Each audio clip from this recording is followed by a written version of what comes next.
ngikhuluma abasebenzi ngodaba. Is that okay? Noma uKristu phakathi kwakho. Ngilila. Ngikhulume ngibekise ngawe Sibusiso. Sibusiso usindisiwe uJesu khona empilweni yakhe. Asuke uSibusiso aye Jericho Street. Nyasazi le church. Sase wena. Wasibizi Jericho. Yazi Jericho. Yazi Jericho. Jericho bazalwane kunendawo la bathengisa khona i-product othi umthenga ubuye kune-product bazalwane ethengwayo mara ubuye ekhaya sala umnikazi ushiye ngemali. Is that okay? Now, uSibusiso usindisiwe. uSibusiso unenkosikazi. uSibusiso ushadile. Asuke uSibusiso esindisiwe athi uJesu ngibusa kanye naye. Ebese engena eJeriko. Athole umuntu othengisayo. uSibusiso angene nalomuntu alale naye. Do you understand ukuthi uJesu akakushiyi? Uzongena naye. Uyolala nalomuntu uyolala naye. uJesu phakathi kwakho.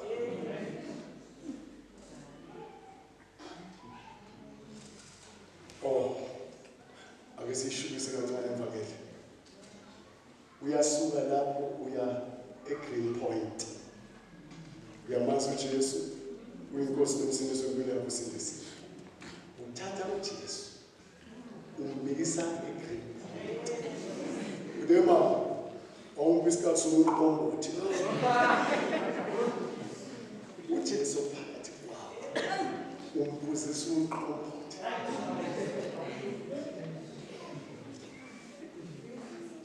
Yingakho la athi ngiyacela. Ngifuna ukushubisa uzisizwe. Ngiyacela nenze bazalwane ninike imizimba yenu. Asishubise futhi kancane before siqala.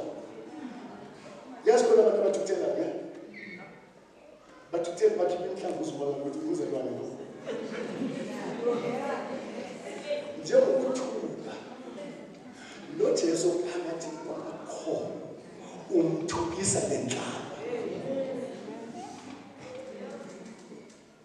Indaba yensindiso iserious.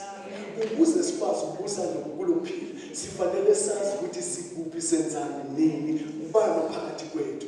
Yingakho lo mzalwane athi ngiyacela ubuso wami wenkosi nenze bazalwane ninikele imizimba yenu ibe yibazalwane ibe umhlatshelo ophilileyo nojani nomgcwele nojani bazalwane na yini umgcwele isono sisusu amabibi asosiwe inhlamba isusiwe cabanga kabi isusiwe repent asisasiphathi ngendlela bese siphatha ngayo right engcwele eyamukelekile uNkulunkulu lalela bazalwane usetshenziswa igama lelithi Lord.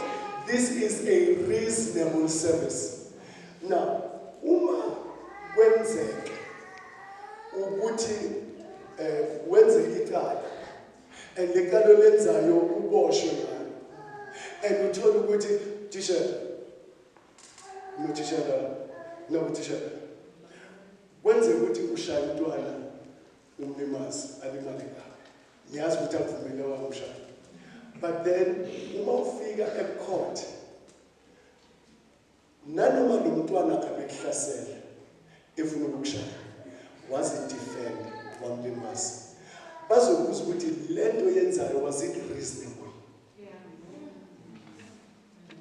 Ibi into bengenziwa umuntu ocabangayo na asafuza lento oyicabangayo noma lento yenziwa umuntu ocabangayo na. Now when you are reasonable it means you do something that umuntu osekhosini ofanele ukuthi ayenze because it is a reasonable thing to be done in the kingdom of God. Yini lento reasonable ukwenziwa ngusho kaNkulunkulu sizinikele imizimba yethu ibe umhlatshelo ophilileyo, ongcwele, nowamukelekile kuNkulunkulu. Ukwenza njalo, yingakho uPaul ethi anginamahloni ngevangeli, ngoba lingamandla kaNkulunkulu. Uma nginamahloni, I am unreasonable. Asizame futhi pressure. Uma nginamahloni ngevangeli, that's an unreasonable thing. Yinto